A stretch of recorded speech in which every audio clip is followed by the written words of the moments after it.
Una mujer acompañó a su esposo a la consulta del médico. Después de su chequeo, el médico llamó aparte a la esposa y le dijo: su esposo sufre de una enfermedad muy grave, combinada con un estrés horrible. Si usted no hace lo siguiente, su esposo puede morir. De mañana, un desayuno sano, sea agradable y que esté de buen humor. De almuerzo, sírvale una comida nutritiva. Para la cena, hágale una comida especial. No lo agobie con tareas, pues tal vez tuvo un día duro. No hable de sus problemas, solo empeorará su estrés. Básicamente, sus necesidades. Si hace esto de 10 meses a un año, creo que su esposo recuperará su salud por completo. De regreso a su casa, el esposo le preguntó a su esposa qué dijo el médico. Ella le respondió que vas a morir. Vaya, amor, esto no le da la oportunidad de luchar para ser nominada como la esposa del año, ¿verdad? Hablando de amor, hoy dirigiremos nuestra mirada a las virtudes. Los primeros 10 capítulos abordan creencias que nos ayudan a comenzar a pensar como Jesús. En las siguientes 10 sesiones nos enfocamos en las 10 prácticas que vemos en la vida de Jesús y sus primeros seguidores. Al participar en esas disciplinas espirituales nos vemos actuando como Jesús. El objetivo final o el resultado de pensar como Jesús y actuar como Jesús es ser como Jesús. Y es ese tema del que vamos a hablar hoy. La vida cristiana no es una búsqueda espiritual ni una lista de actividades espirituales. La esencia de la vida cristiana es ser como Jesús. En las 10 sesiones que nos quedan, quiero que veamos 10 virtudes fundamentales de ser como Jesús. Amigos, es aquí donde esto se pone emocionante. Si estas virtudes pueden realmente echar raíces en nuestras vidas y producir una cosecha de carácter, todo en nuestra vida cambiará para bien.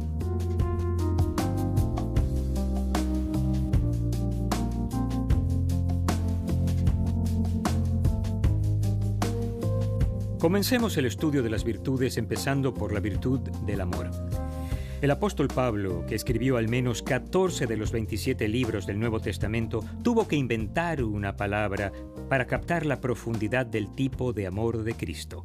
La palabra es ágape. En el núcleo de este concepto para el amor se encuentra el amor sacrificado e incondicional, lo cual nos conduce a la pregunta clave de hoy. ¿Qué significa amar a otros de modo sacrificado e incondicional?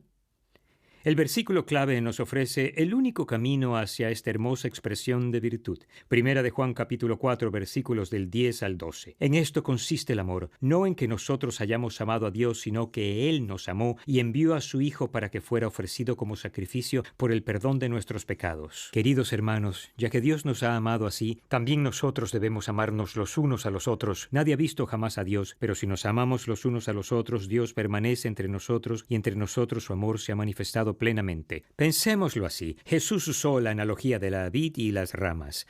Nuestra rama está injertada en la vida de Cristo mediante la fe en Él. Si permanecemos en la vid de Cristo, su amor es derramado en nosotros. Dios no solo modeló su amor incondicional y sacrificado al enviar a su único Hijo para pagar nuestras deudas, sino que depositó su marca de amor en nosotros. Con el tiempo, ese amor interno produce un brote en la rama externa de nuestra vida. Si permanecemos en Cristo, finalmente ese brote se convierte en una madura uva deliciosa. Y se la ofrecemos a las personas que nos rodean, ellos la prueban y quedan satisfechos y son ministrados. Cuando este tipo de amor fluye del interior a otra persona, significa que Dios está en nosotros. Solo Dios puede producir esta variedad de amor. Al Dios producir esta variedad de amor en nosotros, como seguidores de Jesús, nos volvemos apasionados con respecto a transmitir este tipo de amor. Entonces adoptamos la siguiente declaración para nuestras vidas, que es la idea clave para esta semana. Estoy comprometido a amar a Dios y a otros. Realmente la idea trata más de aprender primero a recibir el increíble amor de Dios. A veces eso es más difícil de lograr de lo que podríamos pensar, pero a medida que lo hacemos, esto nos da la capacidad de amar a los demás con el mismo amor que Cristo nos mostró. Y cuando compartimos este tipo de amor, hay vidas que son profundamente tocadas y transformadas. Uno de los ejemplos más hermosos de este tipo de amor lo encontramos en la amistad entre David y Jonatán.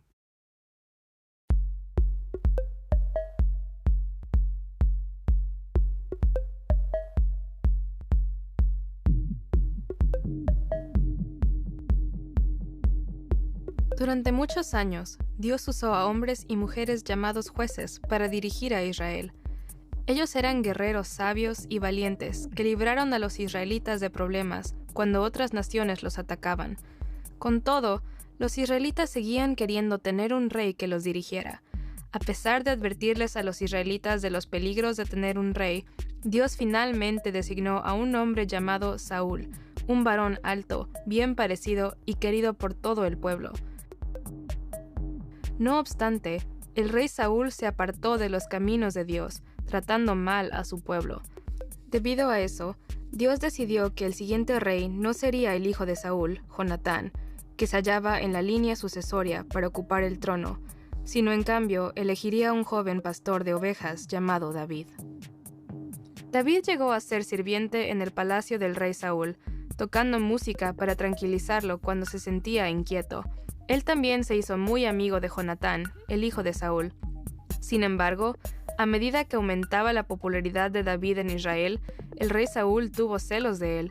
Se puso tan celoso que les ordenó a Jonatán y otros que trabajaban para él que mataran a David. Jonatán le advirtió a David: «Mi padre Saúl está buscando una oportunidad para matarte. Escóndete en algún sitio seguro y quédate allí. Le hablaré de ti, y cuando averigüe lo que pasa, te lo haré saber». Jonatán le rogó a su padre que no matara a David. «Él no te ha hecho ningún mal», le dijo Jonatán a su padre. «¿Por qué has de hacerle daño a un inocente y matar a David sin motivo?». Entonces Saúl le prometió a su hijo que no mataría a su amigo. No obstante, los celos de Saúl contra David volvieron a crecer e intentó matarlo lanzándole una lanza. David escapó y huyó a fin de estar seguro en otra ciudad. Finalmente, Jonatán viajó para encontrarse con David. Debido a que lo quería y se interesaba por él, Jonatán hizo el pacto con su amigo de que haría todo lo que fuera necesario para protegerlo. Luego, regresó a su casa para comprobar si su padre seguía enojado o sería seguro que David regresara al palacio del rey. 2 noches después, en la cena, se encendió otra vez el enojo de Saúl. «¿Crees que no sé que eres muy amigo de David?», le gritó Saúl a su hijo. «Manda a buscarlo y tráemelo, pues está condenado a morir». Arriesgando su propia vida, Jonatán se negó. «¿Y por qué ha de morir? ¿Qué mal ha hecho?». Entonces Saúl agarró su lanza y se la lanzó a Jonatán. A la mañana siguiente, Jonatán salió del palacio y viajó hasta un campo donde había acordado encontrarse con David. Cuando se encontraron, David se inclinó delante de Jonatán 3 veces con su rostro en tierra. Luego lloraron juntos. Finalmente, Jonatán le dijo a David: «Puedes irte tranquilo, pues los dos hemos hecho un juramento eterno en nombre del Señor, pidiéndole que juzgue entre tú y yo, y entre tus descendientes y los míos». David se fue y Jonatán regresó a la ciudad.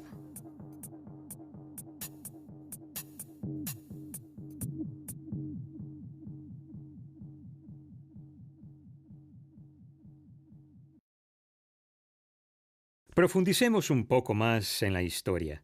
Saúl fue el primer rey de Israel. Por su persistente desobediencia en cuanto a liderar con integridad delante de Dios, Dios decidió sustituir a Saúl. Su sustituto, un joven pastor adolescente de la tribu de Judá. Dios observó cómo pastoreaba el rebaño de su papá, compuesto por ovejas en los campos, cuando nadie estaba mirando, y se dijo: «Este es el tipo de pastor que Israel necesita». Dios instruye al sacerdote Samuel de ungir a David para que fuera el siguiente rey, pero su nombramiento sería después de 14 años. Dios necesitaba que él creciera y podarlo como jardinero para prepararlo para el tamaño de la nueva tarea. Cuando David es ungido para llegar a ser el siguiente rey, el espíritu deja a Saúl y él se llena de celos y enojo hasta el punto de la locura.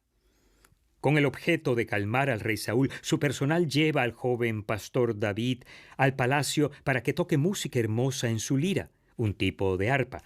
Fue entonces cuando David conoció al hijo de Saúl, Jonatán.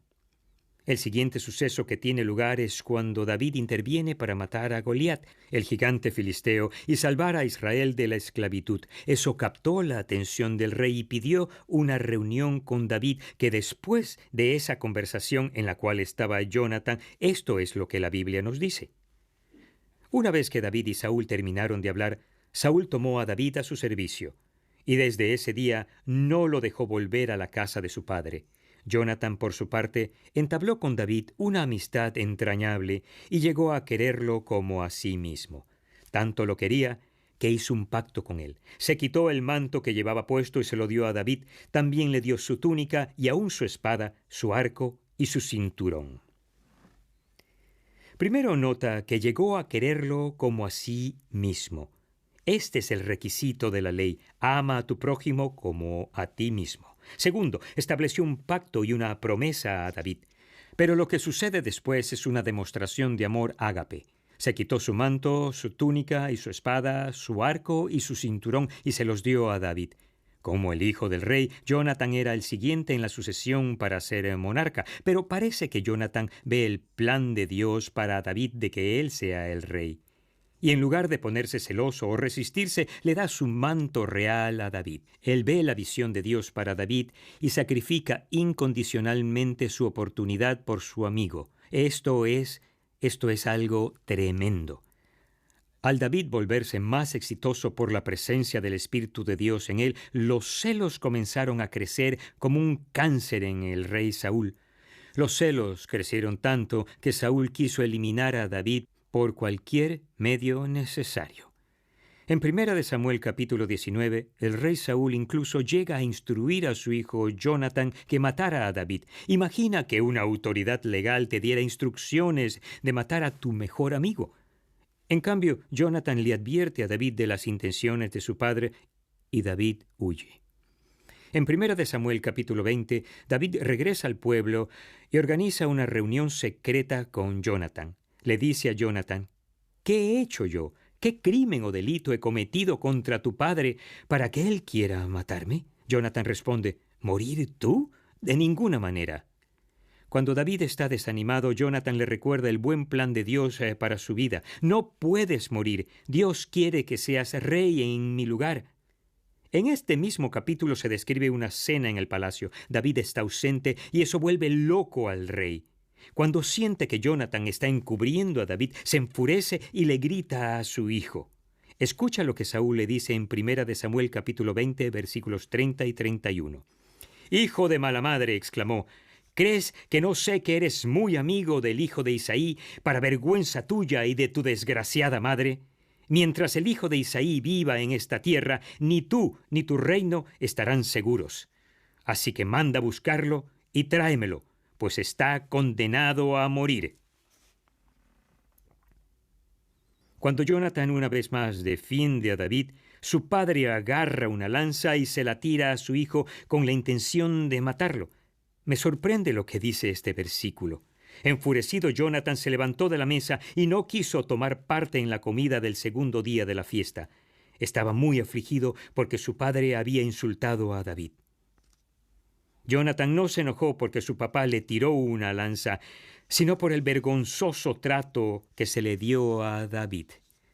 David se ve forzado a huir y sigue escapando de Saúl los 7 años siguientes. En la última reunión entre Jonathan y David se nos dice que lloraron juntos hasta que David se desahogó. Por supuesto que Jonathan, de manera incondicional y sacrificada, lo entregó todo por David. Avancemos hasta el final de 1 Samuel. Jonathan muere en batalla con su padre, y el libro de 2 Samuel comienza con David finalmente hecho rey tal como Dios y Jonathan vieron años antes. ¿Existe en la actualidad este tipo de amor? En efecto, lo he visto una y otra vez en los seguidores de Jesús comprometidos, creyentes cuyo fruto ha madurado plenamente con el amor de Dios para que otros lo prueben. En el año 2005 estaba sirviendo como pastor de enseñanza para una gran congregación en Chicago. Allí conocí a una bella señora que tenía cáncer. Un poco después de casarse, el cáncer apareció por primera vez. Los siguientes 20 años de su matrimonio batalló contra la enfermedad. Cuando yo aparecí en escena, el cáncer había regresado una vez más y no parecía que pudiera superarlo esta vez. Cuando la veía, lo que dominaba nuestra conversación eran comentarios sobre su esposo. Estaba asombrada por lo locamente fiel que él había sido en su amor. Él se comprometió en lo bueno y lo malo, en la enfermedad y en la salud, y dijo, pero solo ha obtenido lo malo y la enfermedad, pero me ha amado de modo incondicional y sacrificado siempre. Lágrimas corrían por sus mejillas. Le pregunté si quería hacer algo especial por él. Estaba enseñando la historia de Jonathan y David, y en la plataforma tuve una túnica de rey todo el tiempo en que daba la charla. Representaba la túnica que Jonathan le quitó para darle a David. Cuando llegué al final de la charla, la invité a subir y ella comenzó a relatar su historia. Su esposo, que estaba a su lado, no tenía ni idea de lo que venía. Al terminar, lo llamó para que subiera. Se acercó y agarró el manto real y lo puso sobre su esposo. Fue una de las cosas más hermosas que yo haya visto en mi vida. Un año después ella murió, pero no sin antes hablarle al mundo de su Jonathan.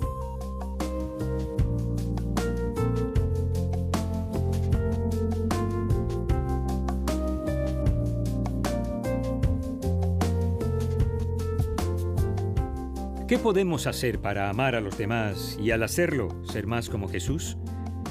Piensa en adoptar estas 3 formas de pensar mientras aprendes del ejemplo de Jonathan y este asombroso esposo cómo amar a las personas que Dios ha puesto en tu vida. Primero, soy su defensor. Un defensor es alguien que estará a tu lado, te protegerá y hablará por ti sin importar nada, en especial si no estás presente.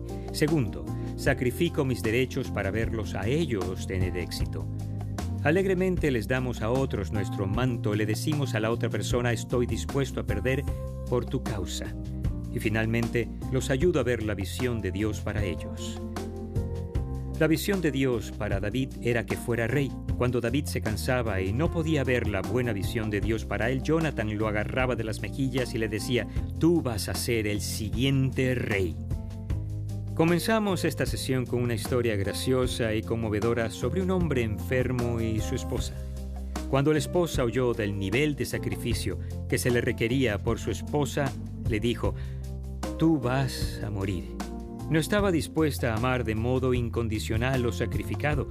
Pero cuando leemos la palabra de Dios, encontramos a Jonathan que vio el sacrificio que se requería para que se cumpliera la visión de Dios para su amigo David. Cuando el padre de Jonathan, el rey Saúl, quiso matar a David, Jonathan protegió a su amigo y le recordó el buen plan que Dios tenía para su vida. Incluso le gritó a David, de ninguna manera vas a morir.